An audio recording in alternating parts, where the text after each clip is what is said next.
Food has always been more than mere nourishment. It is history, memory, comfort, and connection. Across every culture and generation, food has served not only to fill our stomachs, but to shape our identities, communicate our emotions, and anchor us to the moments that truly matter. A meal is not just what sits on the plate, it's the hands that prepared it, the stories behind each ingredient, and the quiet, invisible threads that bind people together. Picture this: a steaming bowl of noodle soup on a rainy afternoon.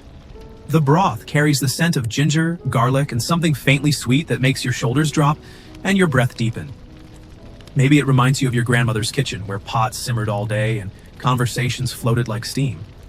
Or maybe it brings back that small restaurant you used to visit in college, tucked between a laundromat and a bookstore, where the cook remembered your name and added an extra egg when you looked tired. That bowl is more than food. It's a time machine. It's a letter written in flavor. In this story, we explore the ways food becomes language when words are difficult or absent, how meals communicate love, grief, apology, and joy, how the act of cooking and sharing transcends spoken dialogue and becomes an emotional gesture all its own. Because when words are too sharp or too soft, food steps in. It says what we cannot. Let's start with the most basic meal: breakfast. On the surface, it's just fuel, but pause and look closer. The type of breakfast someone makes for you, whether it's reheated leftovers packed in a bento box, or toast buttered to the corners, or rice porridge with pickled vegetables, carries intent. Even if the person doesn't speak a word, that breakfast says, "I want you to have energy today. I care enough to do this small thing." In some families, "I love you" isn't said aloud. Instead, love is packed into lunchboxes. It's in the peeled fruit, sliced just the way you like it. It's in the tea left warm for you when you come home late. It's the hand that nudges a plate closer when you're too distracted to eat. This is especially true in many Asian households where affection is often unspoken. Love doesn't come as hugs or praise. It comes as food. A father might scold you sharply for being careless, but bring home your favorite pastry afterward. A mother might say nothing when you're struggling, but sneak more meat into your bowl when you're not looking. Grandparents may not ask how your day was, but they'll set aside the crispiest piece of chicken for you without ever mentioning it. These acts seem small, but they're weighted with emotion. And then there are moments when food carries apology. Maybe your parents didn't know how to say sorry, so instead they cooked. After a fight, you'd come downstairs to find a dish you love waiting on the table. No words, no explanations, just food. An edible peace offering. It says, "Let's move on, I still care." Sometimes food becomes a bridge across generations. Recipes passed down from one kitchen to another carry more than taste. They carry memory, technique, and touch. A grandmother might not be able to write her story, but she teaches it through dough, through the feel of when to stop kneading, the sound a pan should make when it's hot enough, the smell of something being just right. Food also holds grief. In times of mourning, it becomes ritual. Funerals around the world are filled with food, not because anyone is hungry, but because cooking and feeding become a way to cope. Dishes are prepared to honor the dead. Meals are shared to support the living. A tray of cookies becomes a gesture of "I'm here for you." A bowl of soup becomes a balm for the unspeakable ache of loss. We also grieve through the food we can no longer eat with someone. That special holiday dish only they knew how to make. That specific way they cut fruit. That one strange snack you only ate with them. Suddenly, the absence of a person is felt most intensely in the absence of their food. But as food helps us grieve, it also helps us heal. Cooking can be therapy. The slicing, the stirring, the slow transformation of ingredients into something warm and edible. It's meditative, it's comforting, it's control in a world that often feels chaotic. Sharing a meal after a long argument can feel like an unspoken truce. Feeding someone slowly, bite by bite, is one of the most intimate and vulnerable acts of care. Romance, too, finds its way into food. The earliest sparks often happen over shared bites. A shy offer of half a sandwich. A late-night bowl of ramen split in silence. A text that reads, "Have you eaten?" which, depending on the culture, is the same as asking, "Are you okay?" Cooking for someone is never just about the food. It's a kind of confession, a way of saying, "I've been thinking about you," without having to look them in the eye. Even after love has matured, it continues to live in meals. In the morning, coffee made just the way they like it. In the grocery list memorized without asking. In the extra dumplings saved for the other person. These are small, persistent signals. I still see you. I still care. In parenthood, food becomes legacy. Parents often express their hopes, dreams, and fears through meals. The lunchbox filled with balanced nutrition says, I hope you grow strong. The time-consuming dish made after a long day says, you matter. Even the arguments, eat your vegetables, finish your rice, are laced with deeper meanings. They are expressions of love, discipline, and deep desire to protect. Food also marks celebration and ritual. Birthdays, weddings, New Year's, and every cultural holiday revolve around special dishes that can't simply be replicated. They have to be experienced. These meals are made with specific ingredients, cooked in traditional ways, and shared with the right people. They become anchors in time. They remind us where we come from. They remind us who we are, and yet, even the most ordinary meal eaten alone has meaning. There's a quiet dignity in cooking for yourself, in plating your food, even if no one will see it, in lighting a candle, even when there's no guest. These acts say, I am worthy, I deserve care. Food becomes self-respect, self-preservation, self-love. Because food is life, not in the biological sense, but in the emotional, spiritual, human sense. It connects us to our past, comforts us in our present, and helps us imagine a better future. So next time you eat, pause. Notice the texture, the temperature, the thought that went into preparing it. Think of the journey, from soil to market to stove to plate. Think of who handed it to you, what they might have meant, even if they didn't say it out loud. Because food is never just food. It is the story of us told through taste. And to taste truly, deeply, is to remember, to feel, to connect. There is a quiet kind of poetry in the way food brings us together, and in the subtle ways it can pull us apart. Not every meal is shared in peace. Not every bite is offered in love. Sometimes what's on the table carries more than flavors. It carries history, expectations, resentments that simmer just beneath the surface. Because as much as food can be a language of love, it can also speak of conflict, silence, and the spaces between people. Consider a family dinner. Everyone is seated. The dishes are placed just so. A bowl of soup here, stir-fried vegetables there, something braised, something steamed. Chopsticks clink softly against porcelain. On the surface, it is harmony. But underneath, much more is happening. A parent notices you're not eating enough and urges you to eat more. You mumble that you're fine, but they insist, adding more to your plate. You've lost weight, they say, or worse, you've gained some. It's meant with care, or at least that's what they believe, but it lands sharp like a pebble in the broth. Across the table, a sibling rolls their eyes. A grandparent tells a story you've heard 100 times. Someone talks too loud. Someone else says nothing at all, and somehow all of it is held in the rhythm of eating, spoon to mouth, rice to bowl, eyes not quite meeting. That's the thing about food. It holds emotion even when no one speaks. In many homes, family dynamics are wrapped in the act of eating. There's joy, of course, the comfort of a familiar dish, the warmth of shared laughter, but also pressure. Judgments disguised as advice, comparisons baked into tradition. Rituals passed down not just to preserve flavor, but to enforce roles. Take, for example, the unspoken rules of who gets served first, who's allowed to speak, who washes the dishes, who sits nearest the head of the table. These tiny details carry weight. They remind you of your place, your role, your duty. And sometimes they remind you that you don't quite belong.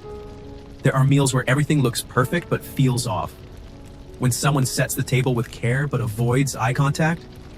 When conversation is pleasant but strained. When the food is delicious but each bite tastes like guilt or longing. Sometimes we eat in silence, not out of peace, but because saying anything would be too hard. This is especially true during reunions. When families gather after time apart, after years, or after arguments, the first thing often offered is food. Not apologies, not explanations, just a plate of something hot. It's a peace offering, an attempt to say, let's eat first, we'll talk later. But sometimes that talk never comes. And so the food becomes the conversation. The serving of soup instead of, I'm sorry.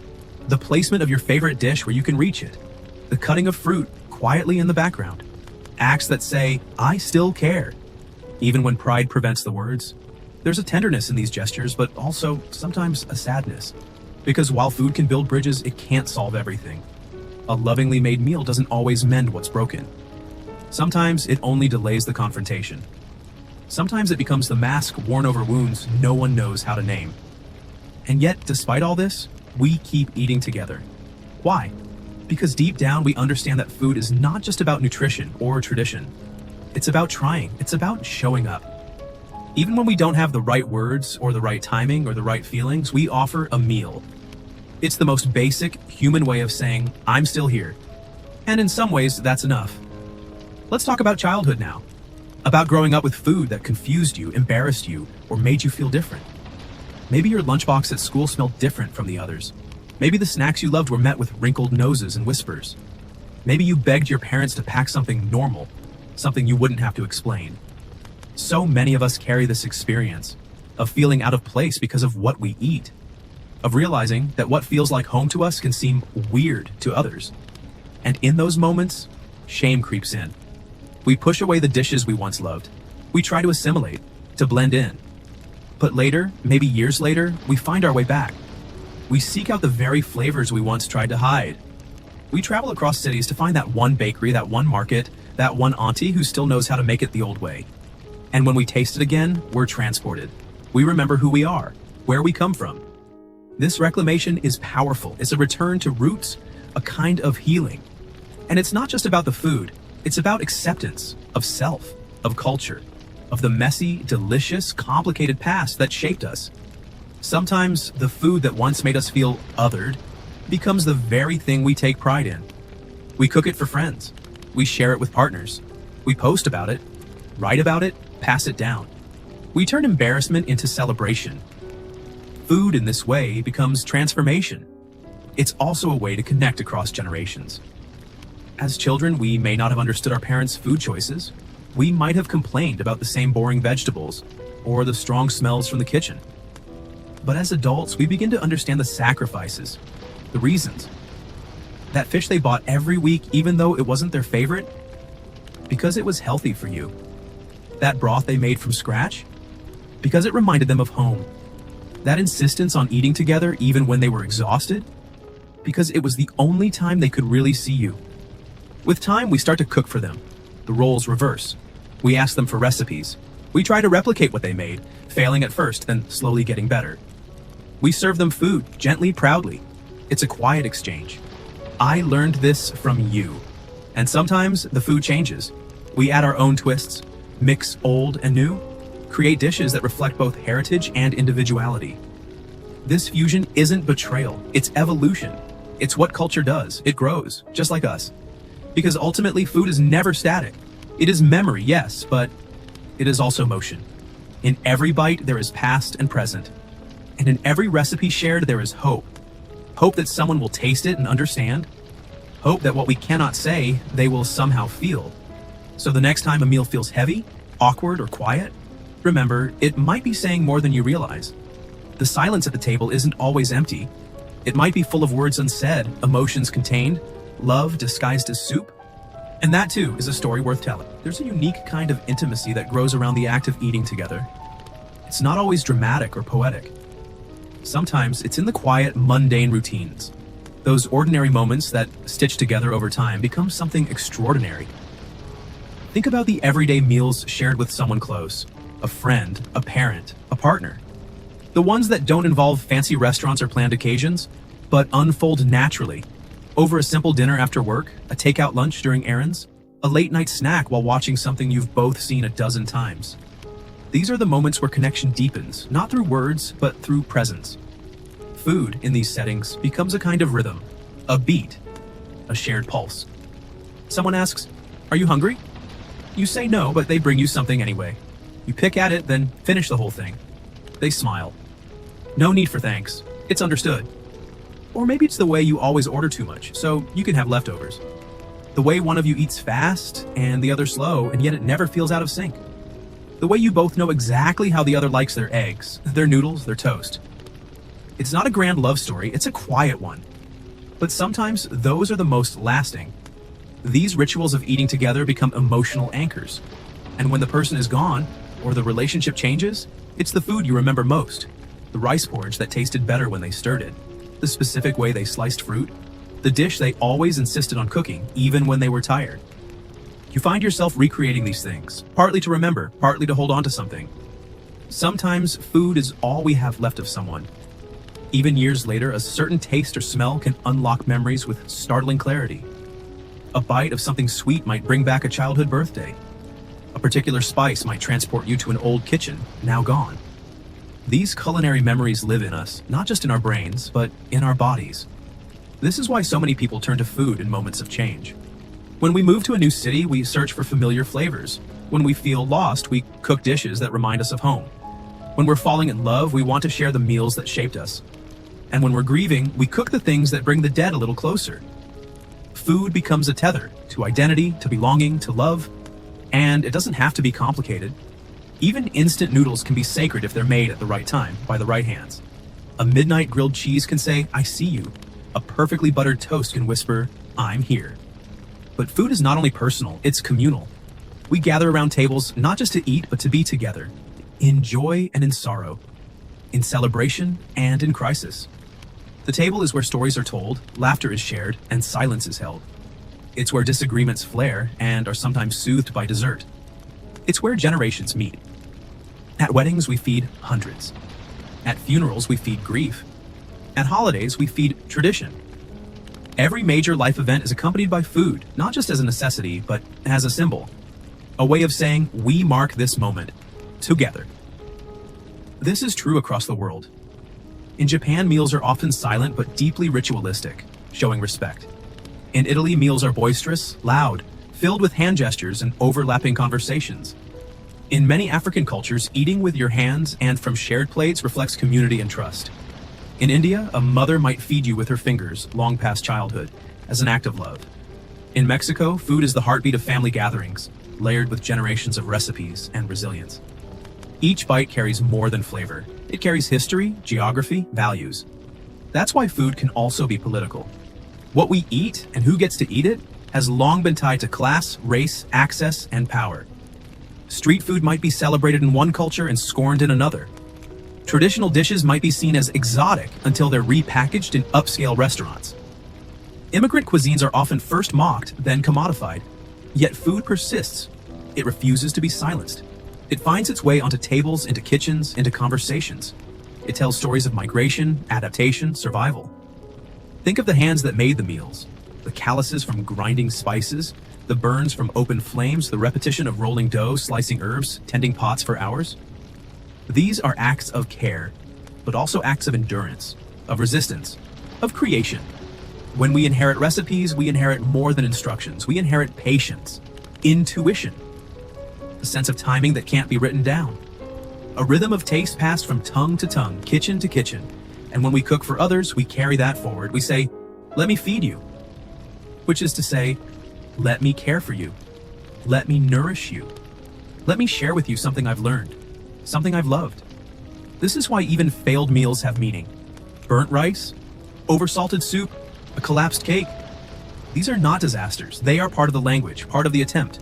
Because food is not about perfection, it's about offering, about trying, about reaching out and saying, "I made this for you."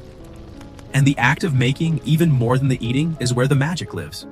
So cook, even when you're tired. Share, even when you're unsure. Sit down together, even when there's tension. Because in the breaking of bread, there's a chance for understanding. In the passing of dishes, a moment of grace. In the clinking of spoons and bowls, a small, stubborn kind of hope. And when you eat alone, make it sacred. Set the table. Light a candle. Plate your food like you matter, because you do. Eating alone doesn't have to mean loneliness. It can mean presence, self-respect. A reminder that you are worthy of care even if no one else is there to offer it. Food teaches us this, that we are connected, that we are tender, that we are storytellers carrying our histories on our plates and in our mouths.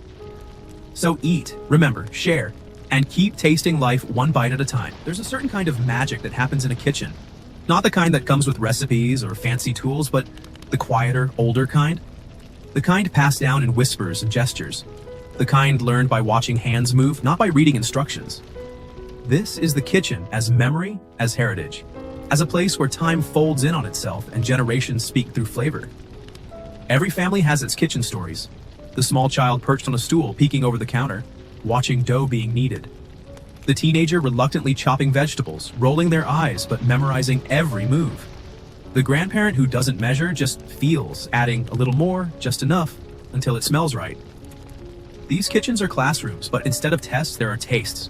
Instead of lectures, there are smells, textures, and heat. You learn by being near it, by burning your tongue, by stirring when told, by being corrected again and again. You don't just inherit recipes, you inherit rhythm, instinct, and love. In many cultures, recipes aren't written down. They're embodied. You learn them by helping, by standing in the corner until you're asked to bring something, by being scolded for cutting too thick or stirring too slow. And slowly, over years, you realize you've learned it. You know how long to let something simmer. You know which spices go first. You know what kind of silence means the soup is almost ready. That's the magic. And what makes it more powerful is this. Most of those who taught us didn't call themselves chefs. They didn't seek applause. Their food wasn't plated with precision, but they fed us through sickness, heartbreak, exam weeks, and ordinary Wednesdays. They made food that brought the family together, even when no one wanted to talk. And so when they're gone, it's the food we miss first. The kitchen feels colder. The flavors don't quite hit the same. You find yourself chasing their dishes, calling cousins for the recipe, trying to recreate the smell, standing in your own kitchen and wondering what they would do next. Sometimes you succeed, sometimes you don't. But even in failure, there's love. Because trying is a form of remembrance. And cooking becomes grief in motion. You stir the pot and feel the ache. You roll the dough and remember their hands. You taste something close and cry, not because it's perfect, but because it's almost there. Almost them. These moments are sacred. They remind us that food isn't just what we eat, it's what we carry. It's the last trace of someone's voice, someone's patience, someone's care. And it becomes our responsibility in some quiet way to pass it on, to teach it forward. Maybe to children, maybe to friends, maybe to no one in particular, just to keep the memory alive. You invite someone into your kitchen. You say, "Here, I'll show you how it's done." You say, "Don't worry about the measurements, just smell it." You smile when they get it wrong, then again when they get it right. And something precious transfers. It's not about the food itself, it's about what the food holds. Time, culture, connection. In immigrant households especially, the kitchen becomes a kind of bridge between old worlds and new, between the language you've forgotten and the one you speak now, between what your parents endured and what you're allowed to dream of. It's in the rice that's rinsed 3 times, the stew that takes all day, the snacks that feel too strange to pack for lunch but taste like childhood. These dishes become identity. They remind you where you come from, even when the world outside tells you to forget. They resist assimilation, not by shouting but by staying delicious, by staying true, by being what they've always been, and they evolve too. Fusion isn't betrayal, it's survival. You add new ingredients, try new techniques, make substitutions. Not because you're forgetting, but because you're growing. You're honoring the past while living in the present. You're saying, this is who I am, all of it. And when you bring someone into that space, into your kitchen, into your food, it's a kind of invitation, an offering, a door. You're not just saying, eat. You're saying, come see where I'm from. Come taste what I remember. Come join me in something older than both of us. There's vulnerability in that. Because not everyone will understand. Some might turn away. Some might wrinkle their noses, ask what that smell is, laugh at the texture. But others, the others, they'll lean in. They'll ask for seconds. They'll close their eyes and say, this reminds me of something. And then a connection is made through chili oil, through mung bean soup, through flatbread pulled by hand. Because food, when shared honestly, is a kind of truth. And the kitchen, in all its messiness and warmth, becomes the stage for some of the most human moments we'll ever have. So don't worry if you get it wrong, if the rice burns, if the dumplings fall apart. Keep cooking, keep passing it on, keep remembering. Because someone, someday, will think of you when they taste that dish. They'll say, she used to make this. He taught me this trick. This smells like home. And in that moment, you'll still be there. In the sizzle of the oil, in the softness of the dough, in the steam rising from a bowl carried with care. This is legacy. This is love. This is life preserved. One meal at a time. There's something deeply grounding about routines. The little rituals we repeat without thinking. The familiar gestures that anchor us when the world feels too fast, too unpredictable. And for many of us, food is at the heart of those routines. The morning coffee, the late night snack, the weekly trip to the market, the act of peeling fruit while watching TV. These aren't grand moments, but they matter. Because in their repetition, they remind us of who we are. Food doesn't always need to be spectacular. It just needs to be there. A hard-boiled egg before a long day, a packet of instant soup when you're sick, a banana on the way out the door. These tiny acts of feeding ourselves, of tending to our hunger, are small but powerful expressions of care, especially when no one else is watching. And over time, they form a rhythm, a personal beat. Maybe you always eat the same lunch during workdays. Maybe you reward yourself with a treat on Friday evenings. Maybe you cook a big pot of something on Sunday so the rest of the week feels easier. These habits become part of your emotional architecture. They offer a kind of safety, a return point. Even when everything else feels uncertain, at least you know what's for dinner. And that's not trivial, because food gives us structure when we need it most. After a breakup, during a move, in the middle of grief, when your life feels like it's crumbling, just managing to feed yourself can feel like a victory. You boil pasta, you toast bread, you stand at the stove in silence. And somehow, the act of cooking, even something simple, becomes a form of resistance, of saying, I'm still here, I'm still trying. For people living alone especially, food can become both a comfort and a challenge. There are days when cooking feels too hard, when the thought of washing dishes, prepping ingredients, planning meals feels overwhelming. On those days, it's easy to skip meals, to say, I'm not hungry. But hunger isn't always physical. Sometimes it's emotional.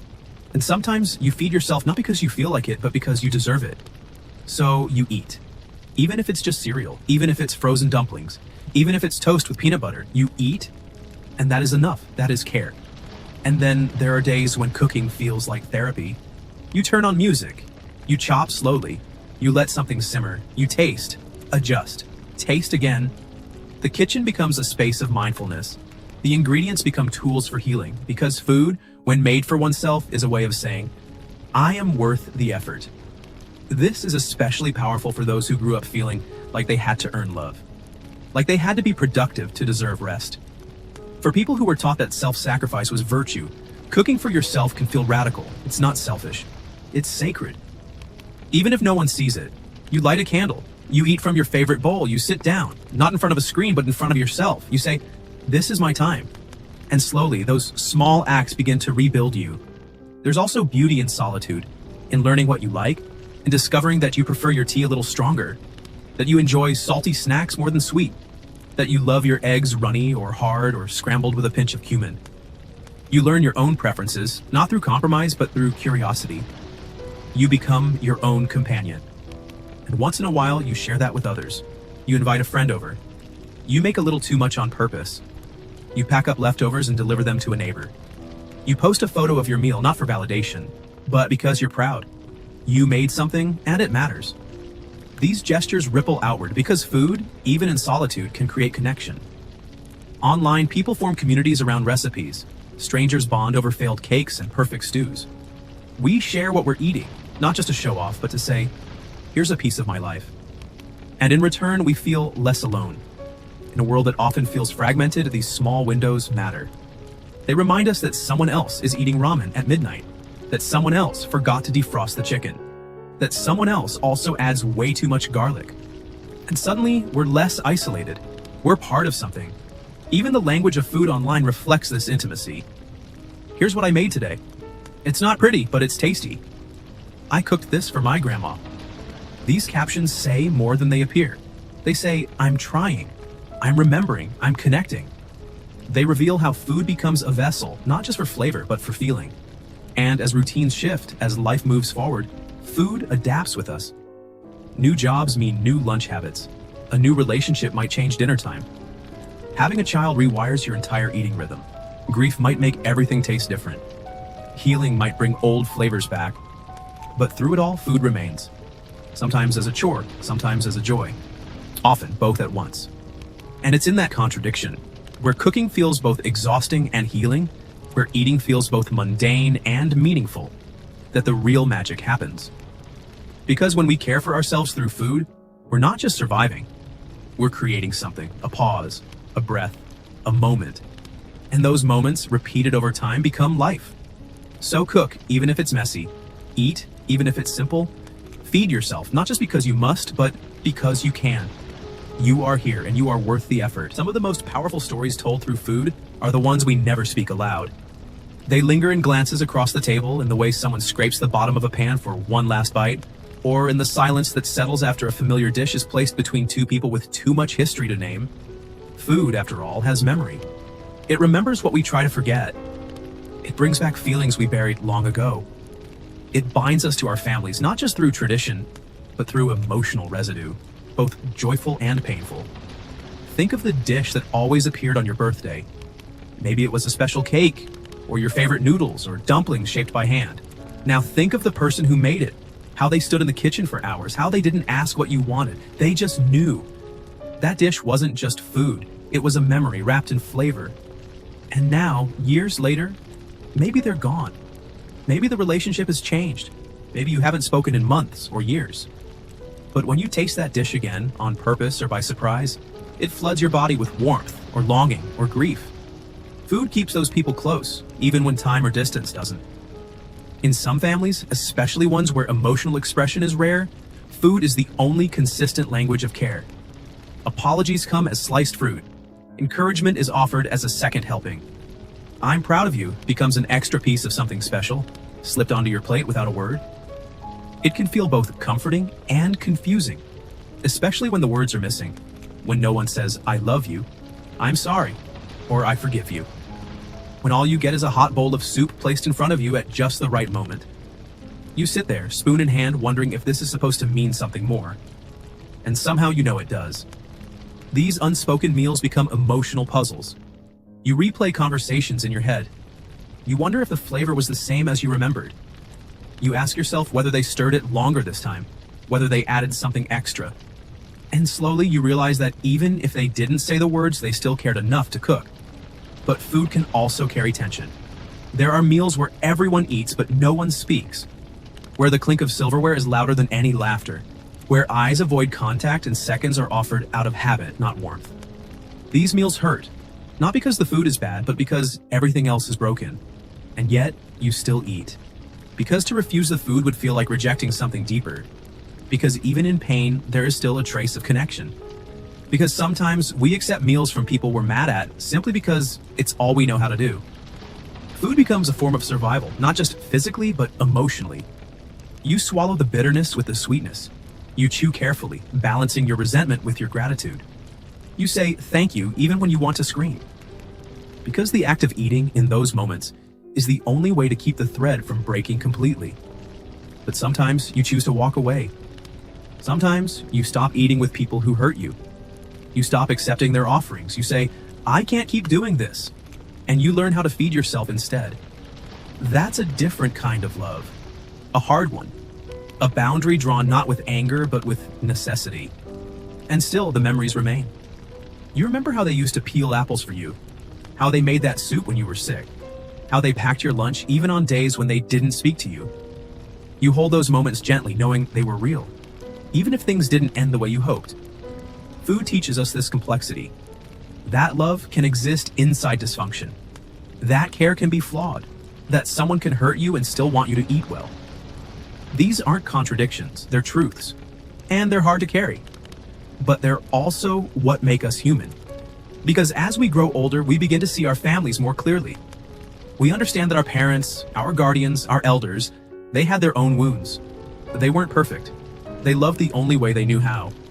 And often that love showed up in food, in meals stretched thin across paychecks, in grocery bags filled with your favorites, even when they forgot your birthday, in takeout left on your doorstep after a fight, in dinners cooked in silence, eaten in silence, remembered forever. And as you build your own life, you begin to choose what to carry forward. Maybe you don't make their dishes anymore. Maybe you invent your own. Maybe you keep some flavors, discard others. Maybe you call them to ask for the recipe, not because you miss the dish, but because you miss the closeness. This too is healing. It doesn't mean forgetting what happened. It doesn't mean excusing the pain. It means honoring the parts that were true, that were tender, that gave you comfort, even if only for a moment. And when you pass those recipes down, whether to a child, a partner, or a friend, you add your own notes. You tweak the spice level. You change the order of steps. You laugh at how they try to guess what makes it taste right. And slowly, the food becomes yours. But it still holds them. That's the beauty of food. It's never just one person. It's a lineage, a collaboration, a conversation between generations carried not through words, but through salt and fat and time. And when you serve that dish to someone else, you're saying, "Here, this is where I come from. This is what I've made of it." That act of cooking, of sharing, of remembering is one of the most profound ways we keep love alive. Even if that love was messy, even if it hurt. Because love in its most enduring form often looks like a meal shared in quiet understanding.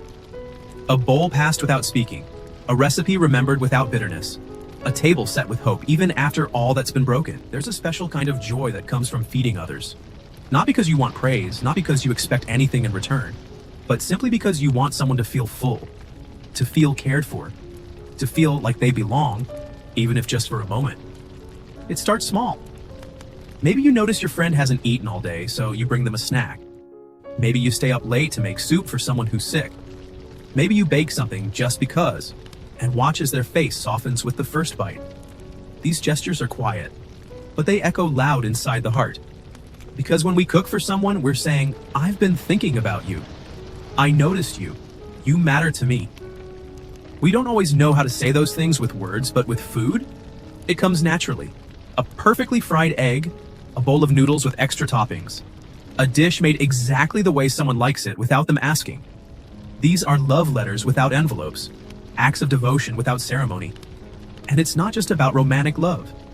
Feeding is a language of friendship, of siblinghood, of community. It's offering a plate when someone walks in the door. It's packing a lunch before a long day. It's remembering how someone takes their tea. It's making sure everyone has enough before you serve yourself. In many cultures, this kind of hospitality is sacred. Guests are fed before questions are asked. Food is shared even when there isn't much to go around. Meals are stretched, made abundant, not through ingredients, but through generosity. And when someone declines the offer, we insist, eat, please, just a little. Because we know that food is more than physical. It's emotional, spiritual, an invitation into safety. Cooking for others becomes a kind of identity. You become the one who always brings food. The caretaker, the provider, the comforter. And sometimes it's exhausting, but most of the time it feels right. Like you found your role in the symphony of being human. It's in the way your hands move, the way you know the recipe by heart, the way you hum while stirring, the way you peek into the pot, not just to check if it's done, but to imagine someone's reaction when they taste it. Because that moment, that first bite, that smile, that nod, it's everything. And it's addicting in the best way. You start to plan meals days in advance. You wake up thinking about what to cook. You keep mental lists of what your friends love, what they're allergic to, what comfort foods they crave when they're sad. You begin to carry their hunger inside your memory. And this becomes your love language. But it's not without its challenges. Sometimes you cook and no one notices. Sometimes you spend hours making something only to have it ignored or criticized or barely touched. And it hurts. Not because you need validation, but because you gave a piece of yourself. And it wasn't seen. Feeding others requires vulnerability. You offer your time, your effort, your care, and hope it's received with grace. When it isn't, you feel exposed, unappreciated, empty, and yet you keep doing it. Because it's who you are, because you know that even when words fail, a warm meal can still reach someone's heart. Over time, you learn to cook with detachment. Not in a cold way, but in a mature way. You understand that not everyone will love your food. Not everyone will say thank you. That doesn't make your offering any less meaningful. You begin to cook with less ego and more peace. You realize that feeding someone isn't always about the response. Sometimes it's about the intention, the quiet truth that says, I made this because I care, regardless of what happens next. And when the response is grateful, when someone lights up, or asks for seconds, or says, I needed this, it feels like the sun coming through a window you didn't know was there. Those are the moments that keep you going. They remind you why you started, why food became your way of showing love, why you continue to cook even when your hands are tired and your fridge is almost empty. Because feeding is not just about food. It's about presence, about noticing, about saying, you're not alone. And this goes beyond homes and friendships. It touches the heart of every community. Look at soup kitchens, community fridges, potlucks, food banks. These are not just services, they're expressions of collective empathy. People feeding people because no one should go hungry. Because everyone deserves warmth, flavor, care. Even strangers, especially strangers. And when you cook for someone you don't know, when you volunteer, donate, share, you feel the profound truth of our interconnection. That we're all at our core just hungry souls looking for comfort. Feeding others becomes your way of saying you matter, even if we've never met. This is the heart of food's power. It bridges gaps, it heals divides, It transforms awkward silences into shared laughter. It softens hard days. It invites us to put down our burdens even for a moment and pick up a spoon. So cook, share, feed. Not because it's your job, but because it's your joy. Because through your hands, something ancient and sacred is being passed down. A truth older than language. That love, when served warm, is never forgotten. Food isn't always about comfort. Sometimes it's about courage. About stepping into the unfamiliar, about tasting something new. Not just with your mouth, but with your mind wide open. We don't always realize it, but every meal is a choice. A choice to stick with what we know or to venture into what we don't. A chance to say, I'm curious, or I want to understand. Food opens doors, not just to kitchens, but to worlds. Think about the first time you tried something foreign. Maybe it was sushi, or a spicy curry, or something pickled, fermented, deep fried in a way your tongue didn't recognize. Maybe you hesitated. Maybe you made a face. Maybe you only took one bite and thought, that's weird. And then maybe, days or years later, you tried again. And something clicked. The flavors made sense. The textures fascinated you. The story behind the dish drew you in. What once seemed strange now felt like discovery. This is the quiet power of food. It can shift your perspective without saying a word. It invites you into someone else's experience, their childhood, their culture, their joy, their struggle. It says, this is what I grew up with. This is what feeds my soul. And if you're open, you begin to listen. With your senses, not just your ears. Trying new food is an act of humility. You're saying, I don't know everything. My way isn't the only way. Let me learn. And that mindset, that openness, ripples into every other part of life. Because the more you taste, the more you understand. The more you understand, the more you empathize. The more you empathize, the more the world feels connected. Of course, not every food experience is easy. There will be dishes that challenge you, that test your comfort zone, that make you think twice.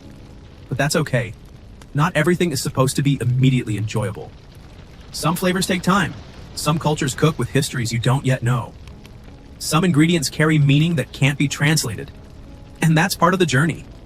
You ask questions, you listen, you try again.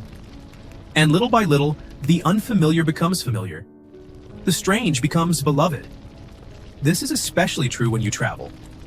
One of the best ways to understand a place is through its food.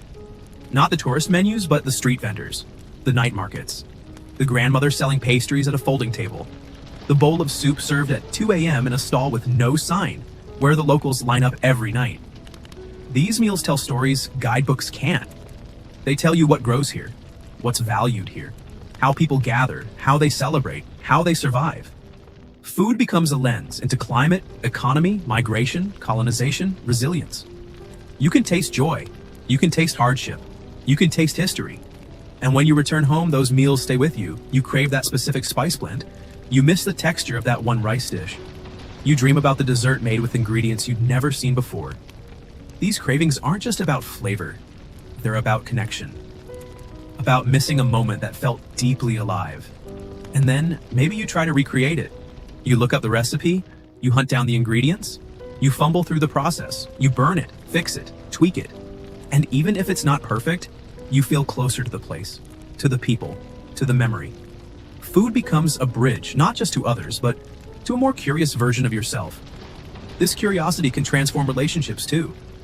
Imagine cooking someone a dish from your culture, watching them try it for the first time, seeing their reaction, whether it's delight, confusion, or both. You laugh, you explain, they ask questions, and in that moment, something shifts. They understand you a little more. Or imagine someone introducing you to a dish they love. They watch anxiously as you take the first bite. You nod, smile, ask for seconds. And suddenly, you've earned their trust in a new way. Food becomes trust. Food becomes vulnerability. Food becomes language. This is why potlucks are so powerful. Each dish is a message. A piece of someone's identity placed on a shared table. You walk from plate to plate, collecting stories. You learn who grew up where, what tastes like home, what someone turns to when they're happy or heartbroken. It's not just dinner. It's an archive of lives. And when we bring this mindset into our everyday lives, this openness, this willingness to taste beyond our borders, we begin to break down more than just culinary walls. We begin to unlearn stereotypes, to dismantle assumptions, to see nuance where we once saw novelty. Food teaches us that no dish is weird once it's understood, that there is no right way to eat, only many, many ways shaped by land, history, migration, adaptation. It teaches us that flavor is never neutral, that what's bland to one person might be sacred to another, that what's considered exotic in one country is comfort food in another. And if we're paying attention, we begin to see how language, class, and privilege affect how food is labeled, marketed, and respected. We start asking better questions. Why is this dish cheap here but expensive elsewhere? Why is this spice called ethnic when it's been used for centuries? Why do some cuisines get glorified while others are dismissed? Food becomes a site of reflection, of justice, of humility. And in that reflection, we grow. So keep tasting, keep learning, keep asking. Try the dish with the unfamiliar name. Eat with your hands. Accept the offer of something homemade even if you don't recognize it. Say thank you in every language you can, because every bite is a chance to become bigger than yourself. And the more you open your palate, the more you open your heart. There's something sacred about sharing a meal. Not just the act of eating, but the act of preparing, serving, waiting, watching. Being present with someone in a moment of nourishment. Sometimes we forget how intimate that is. We rush meals. We eat on the go. We scroll while chewing. We treat food like fuel instead of connection. But when we pause, really pause, we remember that every shared meal is an invitation, a gesture of care, a chance to say, I want to spend time with you with nothing in between. That's what makes food a mirror for relationships. It reveals how we care, how we connect, how we show up. Not just through what we make or eat, but through how we do it. Do we set the table? Do we wait for everyone before we begin? Do we ask, did you get enough? Or can I serve you more? These questions say more than they seem. They say, I see you. They say, I want you to be full, not just in your stomach, but in your heart. And when these questions disappear, when meals become silent or transactional, we feel the distance immediately. We notice when someone stops asking what we want, when they no longer offer to cook, when we eat next to each other but not with each other. These are small shifts, but they cut deep, because they show us where we've drifted, where we've disconnected. Food doesn't lie. It reflects the state of a bond more clearly than words. A relationship on the edge tastes different. The soup might be the same recipe, but it feels colder. The table might still be set, but there's a gap that wasn't there before. And yet, food can also be the first step back. Sometimes the easiest way to say, I want to fix this, is to ask, do you want to eat? Not, can we talk? Not, let's solve this. Just, I made something, sit with me. That moment can soften everything. The warmth of a shared dish, the aroma of something familiar, the slow, gentle act of chewing side by side. These things don't erase the pain, but they create space for something new, something hopeful. Food becomes apology, it becomes an olive branch. It becomes the ground on which we decide quietly to try again. This is why in so many cultures reconciliation happens over food. Families gather not to argue, but to eat. Friends who've fallen out meet over coffee. Partners who've hurt each other make breakfast. We pour tea, we pass plates. We start with silence and end with something like peace. Because cooking for someone, even after pain, is an act of courage. You're saying, I still care. You're saying, let's rebuild. You're saying, I know we've been through something, but here's a spoon, here's a bowl, here's me, trying. And when the other person eats, they're saying, I'm willing to receive. They're saying, let's meet in the middle. It's not always that poetic, of course. Sometimes it's messy. One person is still angry. The other is trying too hard. The food burns. The silence stretches too long.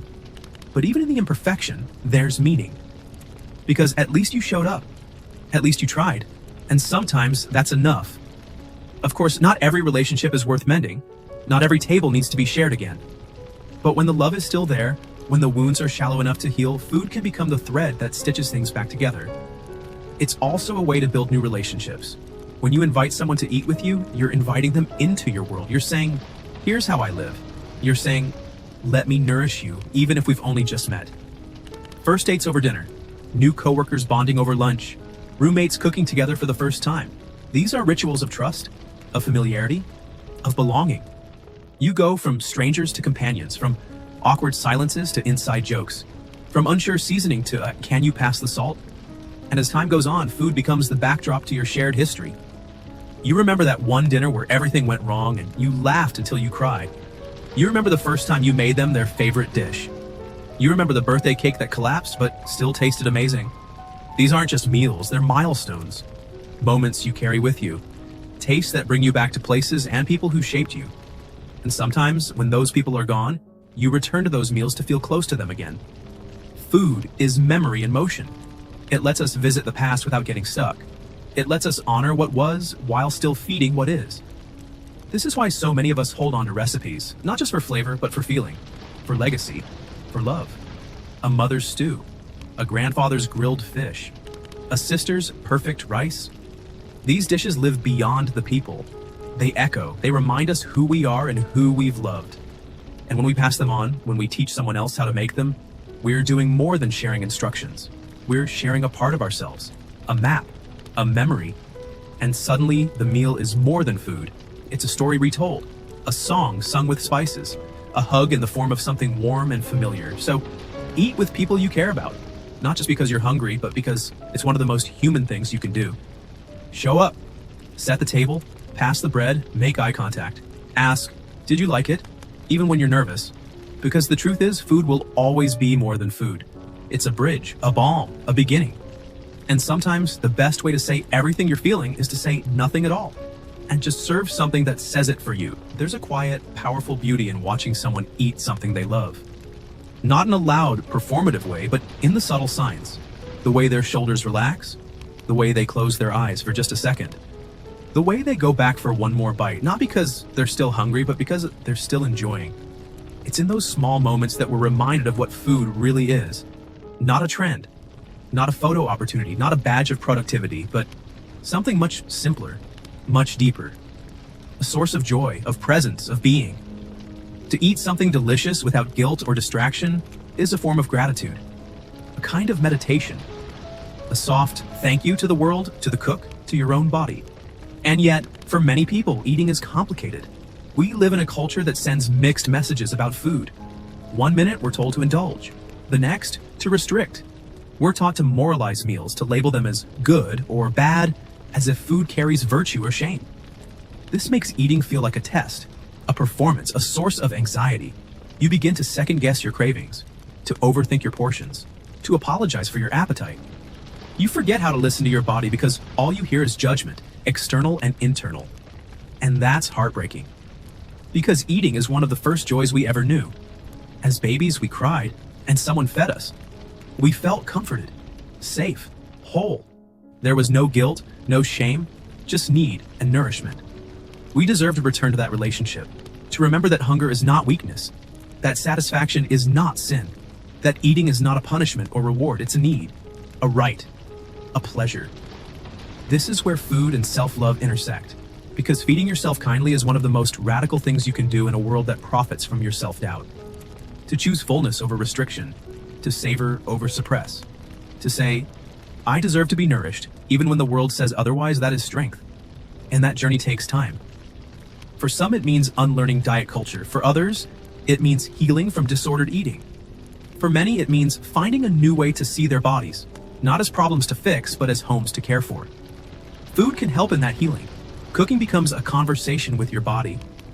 Eating becomes a way of rebuilding trust. You try new things, you return to old favorites, you experiment, mess up, laugh, try again. And through it all, you begin to feel more like yourself. You learn to ask, what do I want? Not, what should I eat? Or what's allowed? But, what sounds good to me? What feels right? And when you answer honestly, you find freedom. Maybe it's soup on a rainy day. Maybe it's something crunchy when you're stressed. Maybe it's fruit straight from the fridge, eaten with your fingers, with juice running down your hand. It doesn't have to be Instagram worthy, it just has to be real. You begin to celebrate your appetite, to see it as a signal of life, of desire, of being connected to yourself and the world around you. And the more you honor it, the more at peace you feel. Of course, this isn't always easy. There will be days when eating feels hard, when nothing sounds good, when guilt creeps in, when old voices whisper that you're too much or not enough. That's okay. Healing isn't linear. And food, like feelings, has its ups and downs. What matters is that you keep showing up. You keep feeding yourself, gently, consistently, with care.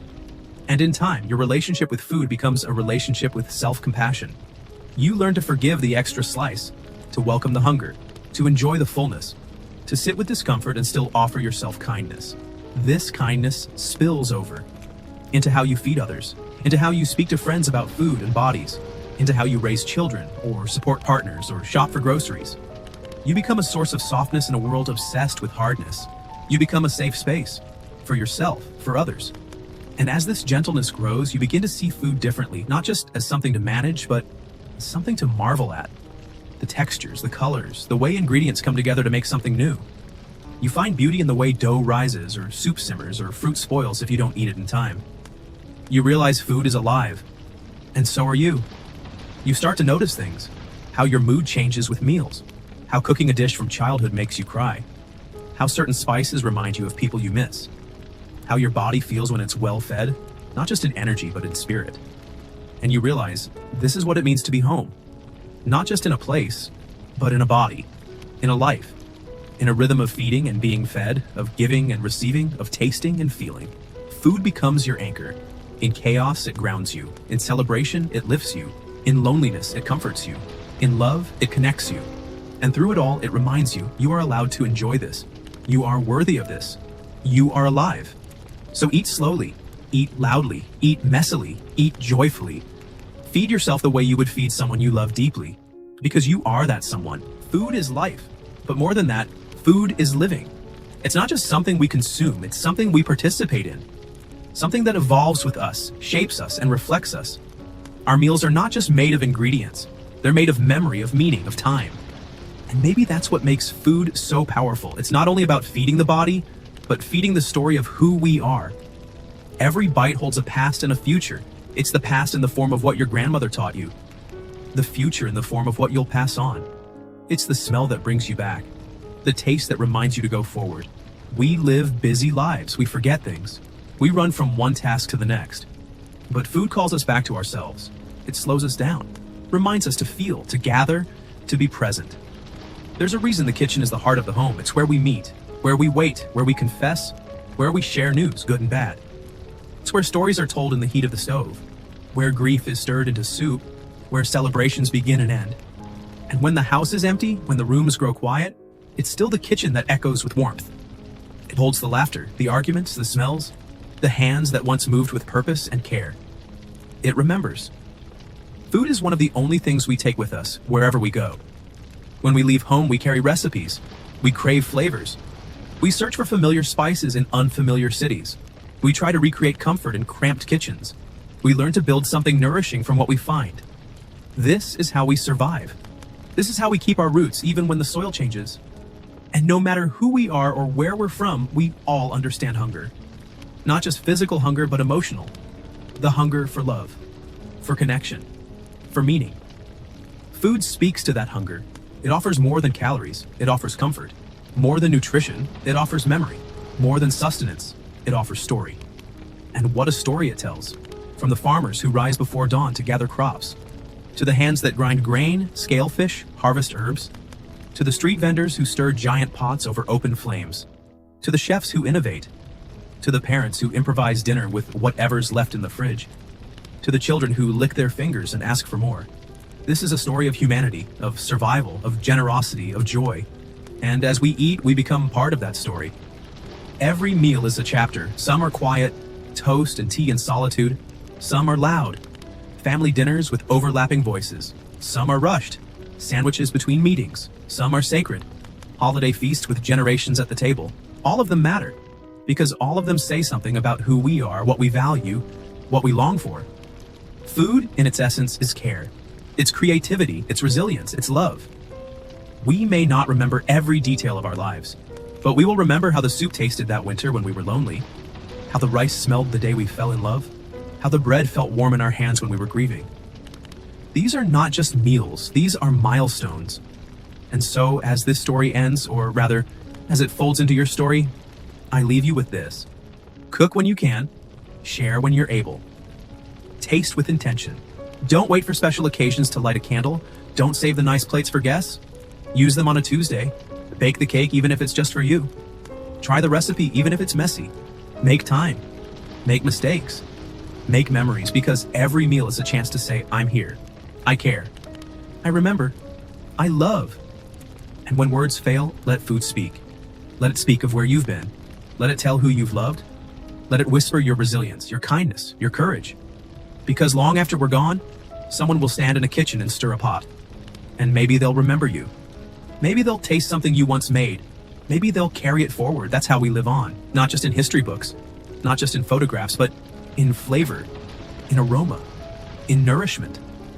So let the final word be this: eat with joy, cook with heart, share with love. And never forget, the simplest meal made with care can be the most powerful story you'll ever tell.